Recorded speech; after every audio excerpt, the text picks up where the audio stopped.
Hey everybody. So I've decided I'm going to build this Batwing model kit from AMT. This is from the 1989 movie, and this is a reissue of an older kit. And I keep seeing it in the hobby shop, and I decided, you know what, I'm just going to go ahead and build this thing. I think it looks really cool, and it's probably one of my favorite versions of this. And it's a relatively simple kit, so I think it shouldn't be too much of a problem.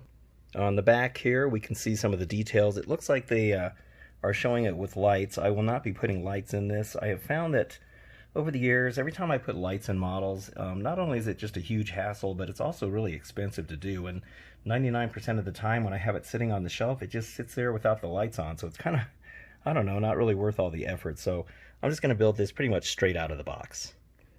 So this was my inspiration for building it. I just recently completed building the Lego UCS Batmobile from 1989, and oh my gosh, this thing is so cool. I had so much fun building it. It's an amazing set. If you've been thinking about building this set from Lego, I say definitely do it. It was a fun build, very unique. It had a lot of different ways of putting things together, and I just think it's awesome. It's huge, and I love the minifigure selection here with especially the Jack Nicholson minifigure of the Joker, and also how you got the gargoyles here in the top of the building, and Vicky Vale and Batman. So yeah, it was a really cool set. There's a ton of videos on YouTube about this, so I'm not going to do a review on it, but that's why I decided to build the model kit. So here's all the parts that the kit comes with, and there's actually not that many. I think there's about 62 parts to this whole thing, and there's probably going to be, pretty easy to paint because it's all black. It's molded in black, but I'm going to paint it anyway because it always looks better painted. And so there's not going to be a whole lot of coloring to it, which is good because I'm not a big fan of painting stuff. But anyway, you can see some of these parts. Now, I'm not going to use a lot of these pieces because some of them are for the landing gear, and I'm not going to make it look like it's coming in for a landing. I want it to look like it's flying. So we're not going to be using the wheels. I don't usually like to put figures in my models because I think they tend to make a model look, I don't know, kind of cheesy. But in this case, I kind of think I do have to put Batman in there just because, I don't know, it wouldn't be the same without him. So I think I'll put that in there. And then here's the body parts, and there's a stand. There's the metal pole for the stand. There's some clear windshield pieces in here, the cockpit, and those are the wings. And I think I'll try to do the weathering on there too, because I think that really makes it look really cool. What's also cool is it comes with this diorama, and I think it's really actually kind of cool. It's like a little, you kind of put it together. It's just cardboard, but I think it looks really good. It's like the Gotham City at night kind of look, and I don't know for sure if I'm going to use it because it's kind of big, and I'm not sure I got the room for it, but I really would like to try to use it because I think it looks cool, and I think it's great that they included it. And here's the decals that it comes with, and it comes with surprisingly a lot. I didn't think there was all this stuff on here, but you get the cockpit details here, and I'll be using those, and then the little Batman logo right there for Batman's chest. And there's all these little markings that go all over the ship, which I never noticed in the movie, but it doesn't have a long screen time, unfortunately, and it's usually in the dark, so you can't see it, and unfortunately it crashes, so I wish they would have used it a little more in the movie. But anyway, I'll be using these. I think they're pretty cool. So this is just going to be a straight out of the box build, nothing fancy. So yeah, I mean, I'm kind of just want to make it simple as I can. I just think the ship itself looks cool. So I think the kit's good enough. You don't have to do a whole lot with it to make it look good. So I guess we'll see what I come up with on the next step. Okay, so now I've painted everything black. Put about 3 coats of black on everything just to make sure everything's covered really good, especially getting in these little weird ridges and stuff like that. And so at least that part of it's done. The whole thing is mostly black anyway. So this is the stand. I'm gonna I don't know, for some reason the yellow paint had a hard time getting on this section here, and must have been a little bit of mold release still on there. I thought I cleaned it off, but I might have missed that spot. So I had to put quite a few layers of paint on there. I'm going to let that dry overnight. I'm not going to be working on this for a while anyway. And then as far as the bat part of this, I think I'm going to hand paint that black because there's so many crazy edges here. It's going to be hard to mask all that. So thankfully it's raised up enough I can actually do it with the brush, and it should turn out pretty good. And then once I dull coat it, you won't see the brush marks anyway. So alright, so that's what we got going on there. I'll tell you one thing. I use this Tamiya paint because I love Tamiya. But at $7 a can for this stuff, it's ridiculous. I mean, there's not a lot of paint in here. What is this? 100 milliliters. Yeah, I mean, there's barely enough paint in one can to paint this small model. So, yeah, I don't know. It's pretty much a big ripoff. I guess I should have used maybe Duplicolor or Krylon or something. But anyway, at least I got it done. All right, so on to the next. Okay, I got the cockpit all finished now. I think it turned out pretty good. Batman's looking pretty decent. He's pretty small, so getting all the details on him was kind of rough, especially on that face. Trying to get, you know, that painted. I was going to try to paint his eyes, but I'm not going to take a chance and mess it up. And I was looking in the movie, and his eyes are pretty much dark anyway. You can see they actually put makeup around his eyes to keep it black to match in with his mask, so I think that looks fine. I put a layer of dull coat on here, so that took the shine out of everything, and same with the decals here. We got all those in there and took the shine out of those as well. So that looks pretty cool. Happy with that, the way that turned out. And then I'm working on the little fuselage windshield pieces here. I got them all taped off. I hate masking. It's I really hate it. It's kind of a pain, especially curved areas like this. It's kind of tricky, but I'm just going to paint the border black on there. One thing I was noticing on the instructions here, they kind of messed up. So right here you'll see that it shows that decal number 5 is supposed to go on the side of the seat over here, which is, you know, over here. But there's not actually supposed to be a decal there. I mean, there is a decal number 17, which you can see here. And yeah, I mean, that's supposed to be there. There's another one on this side. But what's weird is they tell you to put decal 5 on there, but there's only 2 decal 5s, and then later on, you're supposed to put decal 5 right here, and then there's another one on this side. And there's only 2 decals, 2 number 5 decals in the set. So I don't know why they tell you to put a number 5 on there. I think they just screwed up. So I don't know what was going on there. So yeah, I mean, it seems like there's always some kind of weird issue with the instructions on some of these kits. But anyway, all right, so that is it for this section, and I will see what we got done. All right, I got quite a bit done today. The canopy is all finished now. The masking turned out good, thank goodness, because I really didn't want to have to redo that again, so those look really good. Here's the top, and you can see how that all turned out. Now, I wasn't really sure I was going to put all these decals on. I wasn't sure how they were going to look. I thought they were going to be a little too much, but they're actually not as bad as I thought they were going to be, and they look, I don't know, I think they look kind of good and kind of add a little bit more to it. I was watching a video by Trekworks on YouTube. I've been Boyd, he's awesome. He makes amazing models, and he was talking about how these missiles are too long, and if you look at the filming model, they're supposed to be really short like this. So I took his advice and cut those shorter, and then just painted the tips red like they recommend.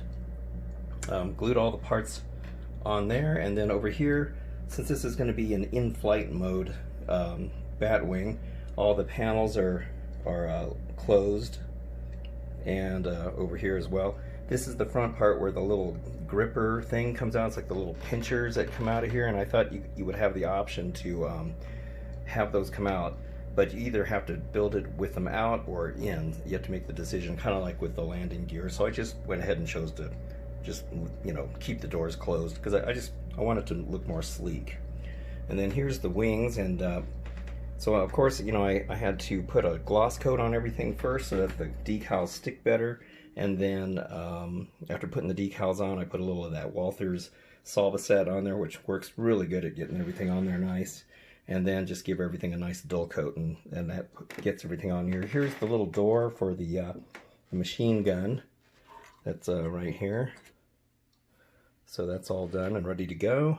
And then, interestingly enough, the bottom wings don't have any decals on them at all. It's kind of weird. I guess they just kind of decided not to bother. I don't know, but that's fine. Less for me to do. All right, well, that's all done. Those decals were kind of tedious, but at least I got all this done on there. So, all right, on to the next step. Okay, I got everything all put together now. I gotta say, this thing looks really, really cool. I am loving the way this looks. Look how sleek that is. It is just such a cool looking thing. And so yeah, I got everything all done. I got the base all painted now, and the metal post is installed. Everything's all put together, and I've done some touch-up painting. Did a little bit of some silver dry brushing for the guns up here and for the machine gun, just to kind of bring out the details on those. And you know, some of it was kind of difficult. It kind of fought me a little bit. Whenever you get a really big piece like this whole section up here, whenever you have to put those on there, it's always kind of hard to get it to fit right. And so I really had to kind of fight with that and do a lot of glue and a lot of taping, but I finally got it on there. I finally solved the mystery of that number 5 decal. Remember, there was a number 5 decal, which was, let's see, which one was that? Well, it was one of these. I don't remember which one. It might be on the bottom. No, there's no decals on the bottom. Well, anyway, whatever it was, there was only 2, and I think it was maybe that one. So the one right here, if I can focus on that. So yeah, anyway, the directions said to put it over on this spot right here, right there, and it turns out that is incorrect. It's actually number 18 that goes there. When I was all done putting the decals on, I had a number 18 decal left over, and I thought, well, where the heck does that go? There's nothing, there's no place on there that shows where it goes. And then I realized that the shape of it is exactly where that is. So that was just a misprint. That's not supposed to be 5, it's supposed to be 18. So if you are building this set or this model, just keep in mind that that is a mismarked decal. So typical. Anyway, yeah, everything's looking good now. I think everything's, you know, pretty decent. This canopy now, it fits tight on mine. I have to push really kind of hard on this to make it go down. I can't do it with just one hand. So, but it'll go down all the way when I just push on it hard enough. I don't want it to accidentally fall off this. But yeah, the canopy's cool.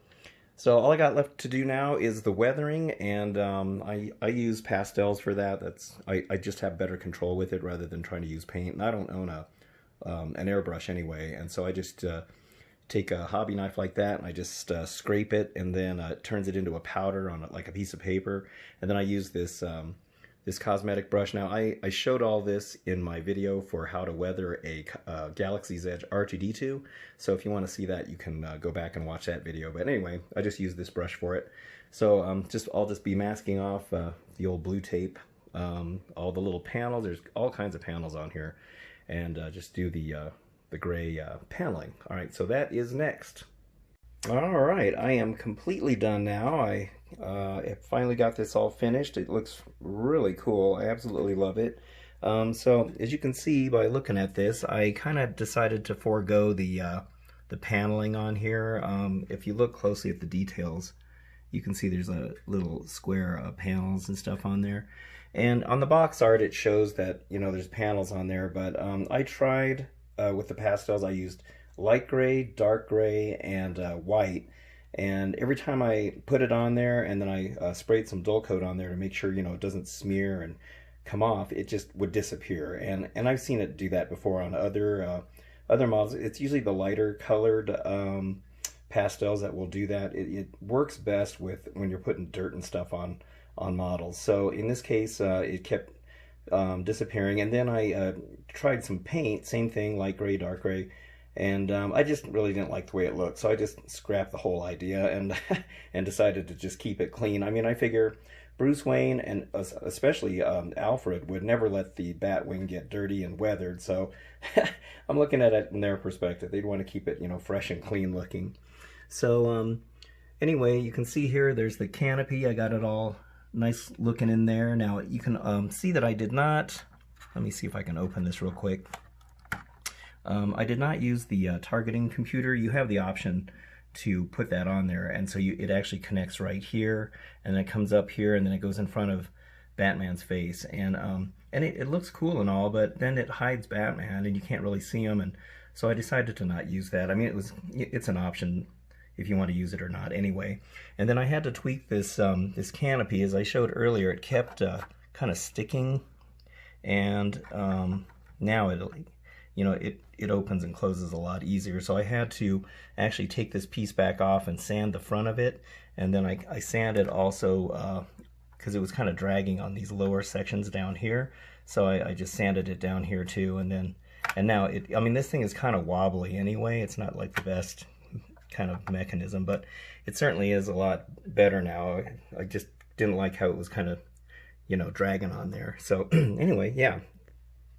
So now here's the back side, and you can see how that looks. I love these vents back here. It looks really cool. It almost looks like a face with like teeth, and or it's smiling or something. It's really pretty cool looking. I just love how sleek this thing is and how thin the wings are and the way those kind of fins all stick out on the ends. But yeah, I just love this. Here's an overhead view of it. But oh man, this thing is just amazing.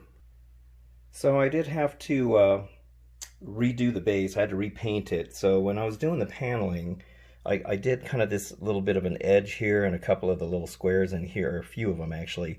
And each time I was realizing it just wasn't working out. So I had to mask off where the decals are and where the light is and repaint all this to get it back to the normal color. And unfortunately, in the process, I accidentally spattered a little paint on the base, and it was really frustrating. So I had to just completely repaint that all over again. So just one more thing that I had to kind of deal with. But anyway, everything goes together pretty good. I just watched this movie a few days ago, and I kind of fell in love with this this Batwing all over again, and the movie too. I mean, I haven't seen the movie since it came out back in 1989, and it's a great movie. You know, Michael Keaton and Jack Nicholson did a great job. Of course, Jack Nicholson is so good about you know, playing all these crazy characters and things. So yeah, I think they were really well done. You know, the whole movie was really well done.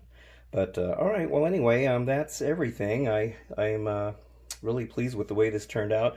I'm loving this background. I think I'm gonna try to use it. I may have to cut the front of it just a little bit because it sticks out, and I might mount it to a piece of foam board just to make it a little more solid. But I think that looks really cool.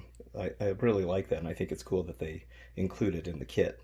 All right, well anyway, that's it. I hope you enjoyed this little adventure of building this kit, and if you do like it, I'd say go get it. It's really cool. It's a great kit. I think you can still find them around on eBay, and I found it at the hobby shop. I think it was about 30 bucks. It's not that expensive, and it looks really good. So anyway, thank you so much for watching. I always appreciate everybody watching my videos. If you do like this kind of content, please like and subscribe, and then I guess I'll see you on the next episode. So thanks again, and have a great day, and take care.